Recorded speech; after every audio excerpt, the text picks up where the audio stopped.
This landscape feels timeless, untouched, ancient.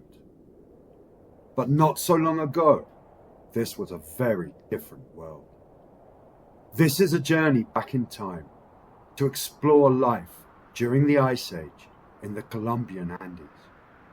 A time of colder temperatures, lost megafauna, and human survival in a much harsher and cruelly unforgiving environment.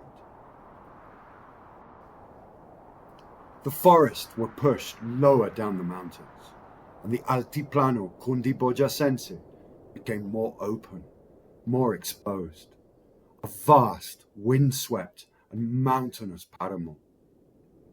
Strong winds would have whipped across the landscape, and nights would have regularly dropped to below freezing. Snow would have blanketed the rocky terrain in colder periods.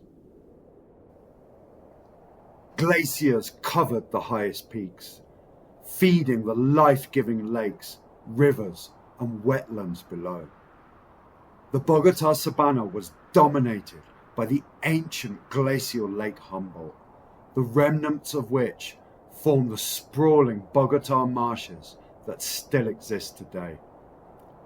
Compared to European and North American environments of the same time, it was much more hospitable.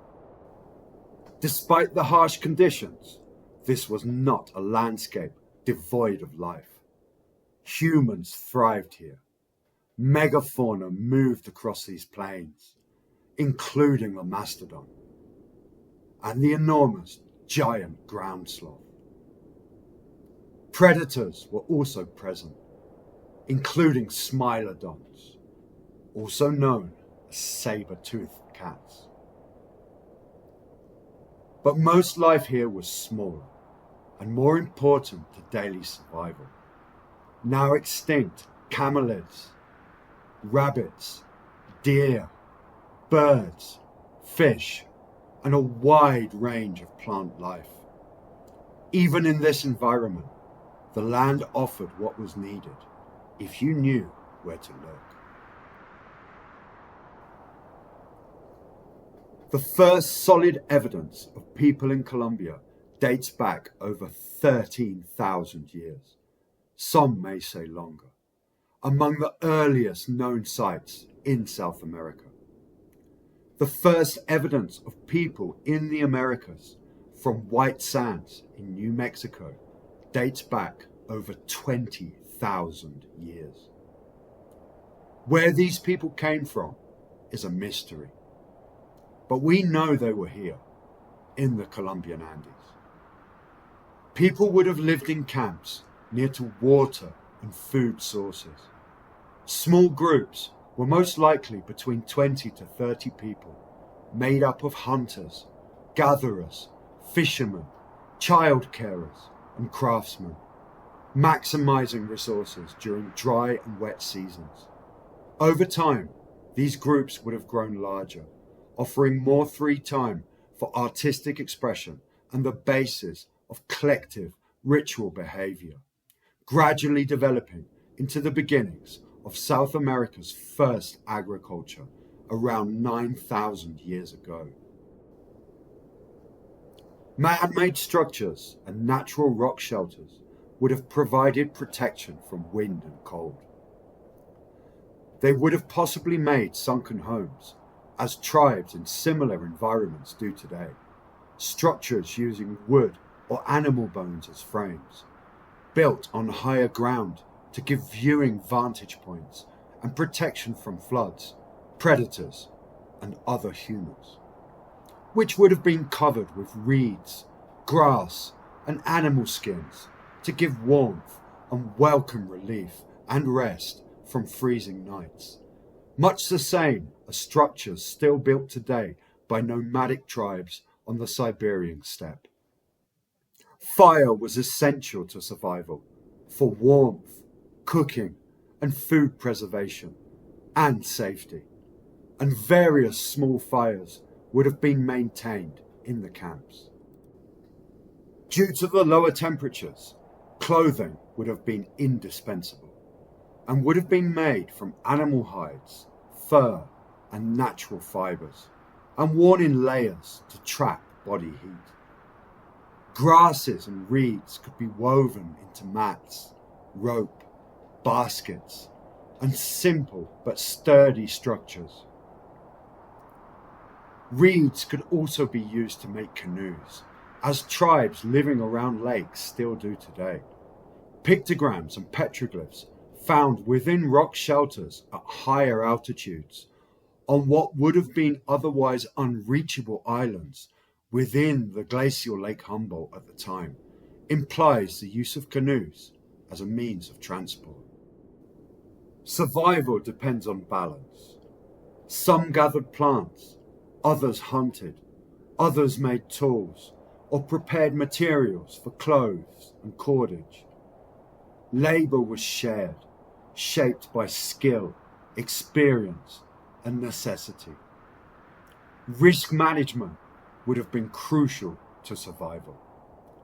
Large hunts carried serious risks. It would have made no sense to risk many men to bring down a mastodon, whilst other abundant food sources were readily available. Losing too many people in a single hunt could have threatened the entire group's existence.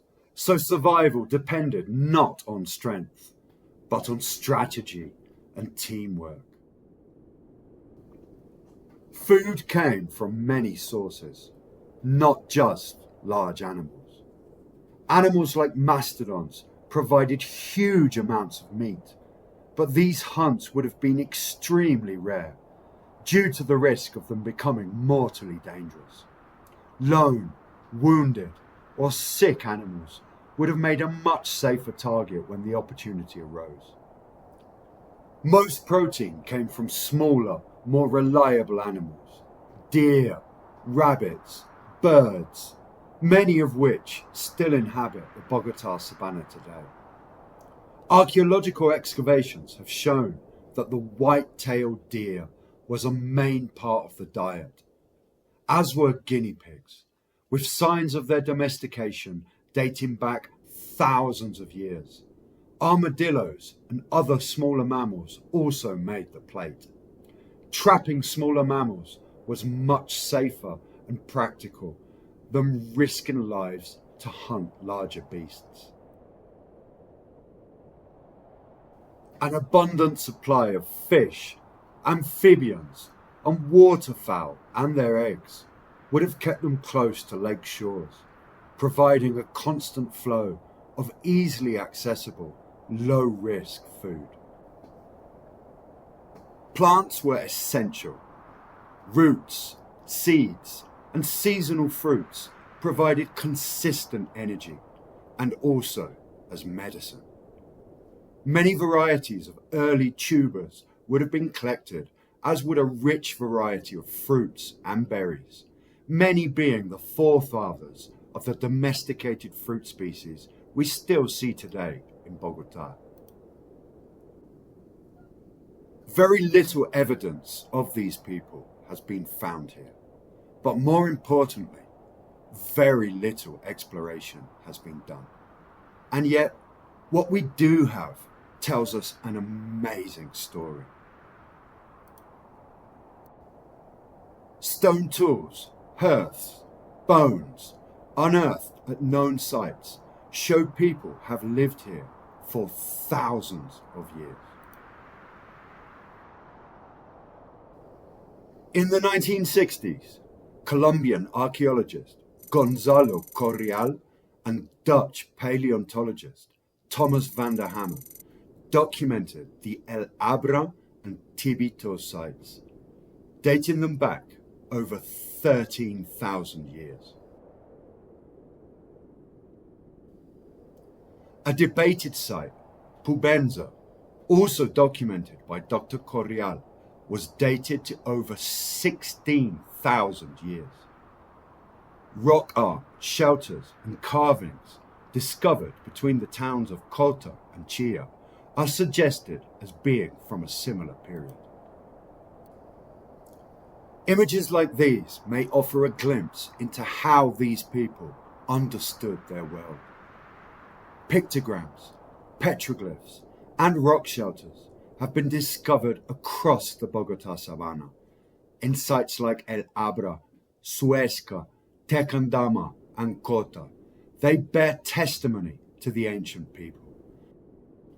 And recent DNA evidence found in mummies at Chequia show their lineage survived for up to 11,000 years. Much of this history remains hidden, undocumented, and tragically vulnerable. But the landscape still cradles its memory. These towering, misty mountains guard ancient secrets, hidden deep in caves and buried under time and dust. These ancient people weren't just primitive cave dwellers. They were much more sophisticated. They were the masters of the Andes, and their true legacy is still hidden, waiting to be discovered. Thanks for watching. We'll see you next time.